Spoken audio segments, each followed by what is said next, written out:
My self GK गौरव। इस video में हम लोग हिस्टोलॉजी ऑफ लीवर डिस्कस करेंगे। जैसा कि हम लोग जानते हैं कि लीवर में डबल ब्लड सप्लाई होता है।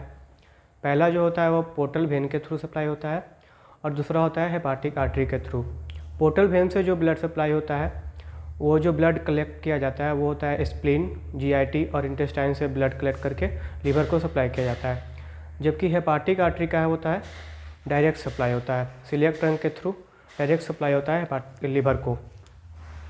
तो पहला हम लोग देखें कि पोर्टल वेन कहाँ से सप्लाइड होता है। जीआईटी से ब्लड कलेक्ट किया जाता है, स्प्लीन से ब्लड कलेक्ट होता है और इंटेस्टाइन से ब्लड कलेक्ट होता है।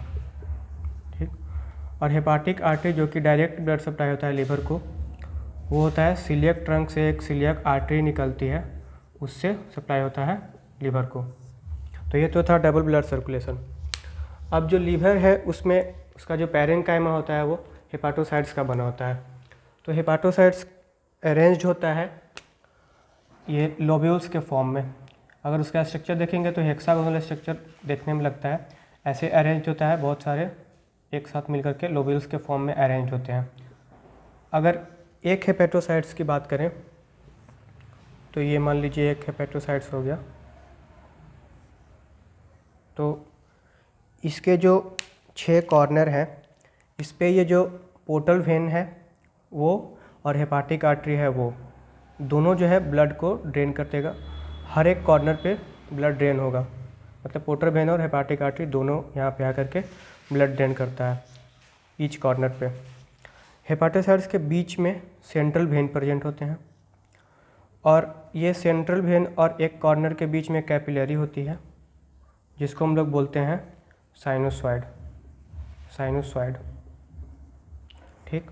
ये सारे से जुड़ा हुआ रहेगा, ये कैपिलरी सारे कॉर्नर से जुड़े हुए रहेंगे। तो ये है कुछ स्ट्रक्चर हेपाटोसाइट्स का। अब हम लोग इसको और बड़ा करके देखते हैं। तो ये है, इसके बीच में है सेंट्रल वेन,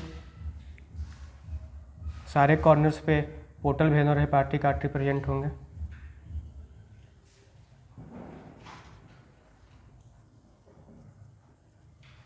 सेंट्रल वेन और कॉर्नर से जुड़ा होता है साइनोसॉइड्स।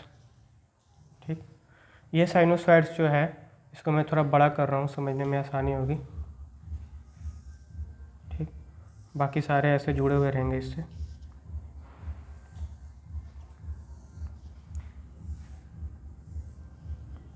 ये हो गया हेपाटोसाइट्स का स्ट्रक्चर।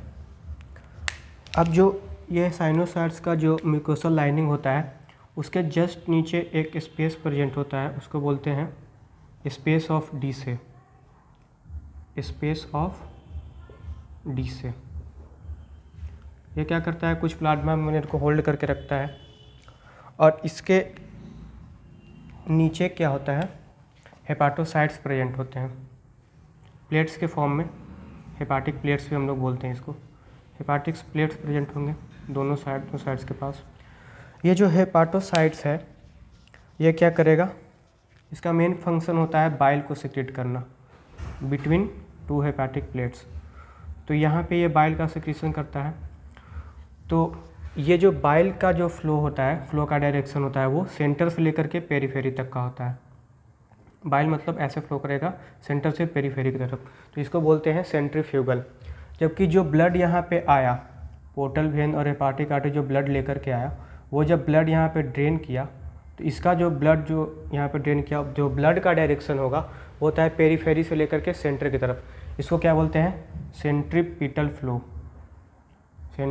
Flow of blood. ठीक है। तो ये जो ब्लड आया अंदर में साइनोसाइड्स के अंदर में, तो ये जो है कुछ साइनोसाइड्स का ऐसा नेचर होता है कि वो लीकी नेचर का होता है, मतलब कुछ वहाँ से ब्लड का जो प्लाज्मा है वो लीक करेगा वहाँ से। तो जो ये ब्लड का प्लाज्मा है वो कुछ लीक करता है और आगे चल करके ये फिर से रीअब्जॉर्ब भी हो जाता है। जो प्लाज्मा लीक किया था वो आगे चल के रीअब्जॉर्ब भी हो जाता है। लेकिन कुछ जो प्लाज्मा होता है वो रीअब्जॉर्ब नहीं हो पाता है। तो जो प्लाज्मा रीअब्जॉर्ब नहीं हो पाता है वो फर्दर चेंज कर जाता है लिम्फ में, चेंज कर जाएगा। तो अब जो ये जो बचा हुआ प्लाज्मा जो लिम्फ में चेंज किया तो वो भी तो रहेगा, उसका भी तो डायरेक्शन सेंट्रीफ्यूगल ही होगा, मतलब सेंटर से लेकर के पेरीफेरी की तरफ ही होगा, अंदर से बाहर ही आएगा वो। तो ये जो बाइल है और ये जो लिम्फ है, ये लिम्फ, तो जो बाइल और लिम्फ है इसको कलेक्ट करने के लिए ये सारे कॉर्नर्स पे और दो प्रेजेंट होते हैं। तो जो बाइल को कलेक्ट करता है उसको बोलते हैं बाइल डक्ट, ठीक, बाइल डक्ट से कलेक्ट होता है बाइल। और ये जो लिम्फ है इसको कलेक्ट करने के लिए यहाँ पे प्रेजेंट होता है लिम्फेटिक वेसल्स, लिम्फेटिक वेसल्स के थ्रू लिम्फ कलेक्ट होके बाहर आ जाता है। तो अब जो ये बाइल डक्ट जो यहाँ पे है वो कैसे कैसे फ्लो करता है हमारे बॉडी में, वो हम लोग समझ लेते हैं। तो बाइल डक्ट का जो यहाँ पे सिस्टम होता है, जैसे ये हेपाटोसाइट से बाइल निकला तो ये बिलियरी कैनालिकुलाई है, तो इसके थ्रू जैसे ही बाइल यहाँ पे आया, आउटफ्लो हुआ, मतलब हेपाटोसाइट से ये आया बिलियरी कैनालिकुलाई में, तो आगे चलने के बाद ये जो है इसको बोलते हैं common hepatic duct, common hepatic duct, ठीक। आगे जब ये आएगा तो आगे आने के बाद यहाँ पे क्या होता है, गॉल ब्लैडर होता है। गॉल ब्लैडर से क्या निकलता है, गॉल ब्लैडर से निकलता है सिस्टिक डक्ट। तो common hepatic duct plus cystic duct आगे क्या बन जाता है, आगे जब ये आएगा, मतलब बाइल यहाँ से जब आएगा तो इसको बोलेंगे common bile duct, common bile duct. यहाँ क्या था, कॉमन हेपाटिक डक्ट, जब ये सिस्टिक डक्ट से मिल जाएगा तो इसको क्या बोलेंगे, कॉमन हेपाटिक डक्ट। अब ये आगे आकर के जेआईटी से होकर के, जेआईटी से कोई मतलब नहीं है, नीचे आकर के ये पैनक्रियाज में जो आएगा तो पैनक्रियाज से निकलता है पैनक्रियाटिक डक्ट, पैनक्रियाटिक डक्ट निकलता है।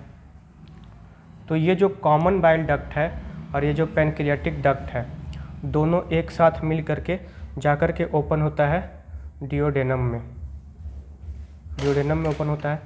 डिओडेनम में जहाँ पे ओपन होता है वहाँ पे एक स्ट्रक्चर प्रेजेंट होता है ऐसे, उसको बोलते हैं एम्पुला ऑफ वेटर।